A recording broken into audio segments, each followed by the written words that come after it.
हमारी नेवी को और कोचिन शिपयार्ड को मुबारकबाद दी कि उनकी मेहनत रंग लाई है और हमारे पास INS विक्रांत जो इंडिजिनस एयरक्राफ्ट कैरियर जिसका कमीशन आज प्रधानमंत्री ने अपने हाथों से किया, उसका लॉन्च तो 2013 में हुआ था और हम मुबारकबाद देते हैं नेवी को और कोचिन शिपयार्ड को।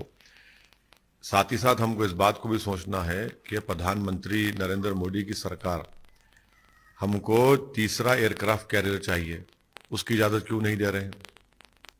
उसी नेवी में हमको 200 शिप की ज़रूरत है, हमारे पास सिर्फ 130 है, क्यों नहीं दे रहे इसका परमिशन? इसलिए नहीं दे रहे प्रधानमंत्री नरेंद्र मोदी क्योंकि उन्होंने भारत की इकोनॉमी को अपने गलत पॉलिसियों की वजह से बर्बाद कर दिया। उनके पास पैसे नहीं है तीसरा एयरक्राफ्ट कैरियर बनाने के लिए, और जो 130 शिप है, हमको 200 शिप की जरूरत है। तो ये, और तीसरी बात यह है कि 45,000 टन का ये इतना बड़ा इंडिजिनस एयरक्राफ्ट कैरियर देखकर उम्मीद करते हैं कि देश के प्रधानमंत्री को हिम्मत आएगी और वो लफ्ज चीन अपनी जबान से अदा करेंगे और भारत के पार्लियामेंट में सेशन को बुलाएंगे ताकि चीन जो हमारी जमीन पर कब्जा करके बैठा है 1000 स्क्वायर किलोमीटर पर, जो चीन आज हमारे ग्रेजिंग राइट्स को बंद कर दिया है, करीब 10 किलोमीटर भारत की टेरिटरी में अंदर आ चुका है, जिससे 10 गांव मुतासर हैं। हम उम्मीद करते हैं कि ये इतना बड़ा विक्रांत को देखकर हमारे देश के प्रधानमंत्री को हिम्मत आएगी और वो चीन का नाम लेंगे और पार्लियामेंट का सेशन बुलाकर चीन के इस भारत की जमीन पर कब्जा के बारे में डिस्कशन होगा।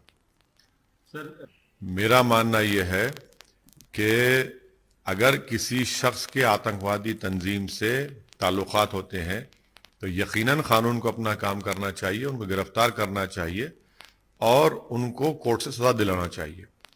मगर असम में बोगैगांव में जो मदरसे को डिमोलिश किया गया वो कंडेमनेबल है, इसलिए कि हेमंत बिस्वा शर्मा की सरकार ने सिर्फ 12 घंटे का टाइम दिया नोटिस देकर, हाँ, और वो बिल्डिंग 3 साल से मदरसे की वहां पर बनी हुई है। रात में सुबह 1:30 बजे उन बच्चों को 260 बच्चों को मदरसे से निकालकर गांव वालों के घर पे रखना पड़ा। ये कौन सा इंसाफ है बताइए आप? और आप नोटिस में ये नहीं कहते, नोटिस में कहते कि सेक्शन 26 डिजास्टर मैनेजमेंट का वायलेशन किए। भाई 3 साल से बिल्डिंग खड़ी, आपको याद नहीं आया? और आसाम के मुख्यमंत्री बोलते हैं कि हम बुलडोजर लगाएंगे। आप रूल ऑफ लॉ के तहत सरकार चलाएंगे या बुलडोजर की तहत सरकार चलाएंगे? और बुलडोजर की तहत चलाना चाहते हैं तो आप बोल दीजिए मेरे पास संविधान की कोई अहमियत नहीं है, मैं अपनी मनमानी करूंगा। सर, उसमें अनियमितता पाई गई, सरकार अगर नहीं, देखिए, अगर कोई टीचर के संगठन से, आतंकवादी संगठन से ताल्लुक थे, आप पूरी तरीके से उनको गिरफ्तार करिए, केस चलाइए और कोर्ट में उसको साबित करिए। मगर आप पूरे मदरसे को तोड़ देंगे, ये कौन सा कानून है भाई? मदरसे जो 3 साल से खड़ा हुआ है और नोटिस में आप ये नहीं कहते कि हम टेररिस्ट ऑफेंस में यहां का टीचर पकड़ा गया, आप सेक्शन 26 डिजास्टर मैनेजमेंट का जिक्र करते। सुबह 1:30 बजे रात को 260 बच्चों को, मासूम बच्चों को मदरसे से निकालकर गांव वाले अपने घरों में रखते हैं और 12 घंटे की आप नोटिस देते हैं। भाई उसमें तो म्युनिसिपल लॉज में ये प्रिंसिपल्स ऑफ नेचुरल जस्टिस के खिलाफ है। तो आसाम के मुख्यमंत्री योगी आदित्यनाथ की तरह वो बुलडोजर से सरकार चलाना चाह रहे हैं और वे बताना चाह रहे हैं कि भाई अब मोदी के बाद हम ही है, इसलिए ये भी एक एंगल है इसमें। तो ये सरासर गलत है, संविधान के खिलाफ है, प्रिंसिपल नेचुरल जस्टिस के खिलाफ है, ये जुल्म हो रहा है आसाम के मुसलमानों पर। आप देखिए, आप वो प्रोवाइड करा नहीं, झूठ बोल रहे हैं।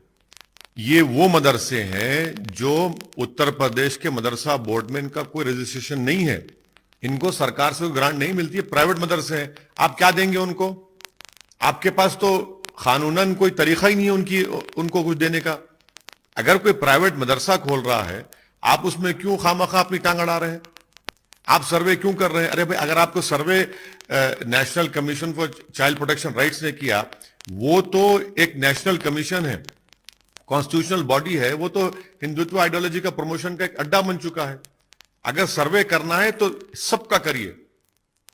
जो मदरसा एजुकेशन बोर्ड आपके रजिस्ट्रेशन है, प्राइवेट स्कूल्स हैं, गवर्नमेंट के स्कूल्स हैं, बच्चियों के स्कूल्स हैं, सबका करिए ना, आपको मालूम हो जाएगा। मगर आप ये टारगेटेड सर्वे जो कर रहे हैं इसलिए कर रहे हैं ताकि कल डेटा जमा करके आप उनको हैरास करेंगे और उनको परेशान करेंगे, इसलिए मैंने कहा ये छोटा एनआरसी है।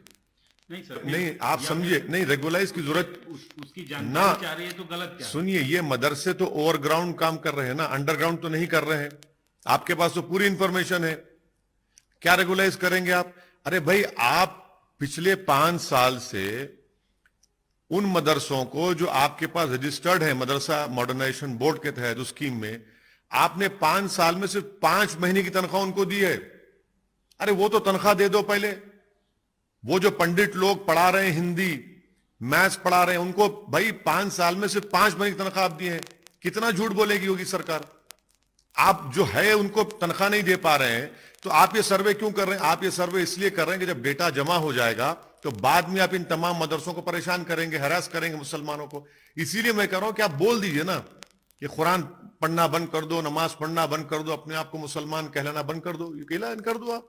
और आपने एनआरसी, मिनी एनआरसी, बिल्कुल छोटा एनआरसी है। आप जब डेटा जमा करेंगे क्या करेंगे? एनआरसी भी क्या करता है? अगर एनआरसी होगा तो पूरा डेटा मिलेगा, उसके बाद हरास करेंगे और फिर मुसलमान को स्टेटलेस बनाएंगे आप। तो ये छोटा एनआरसी है ये।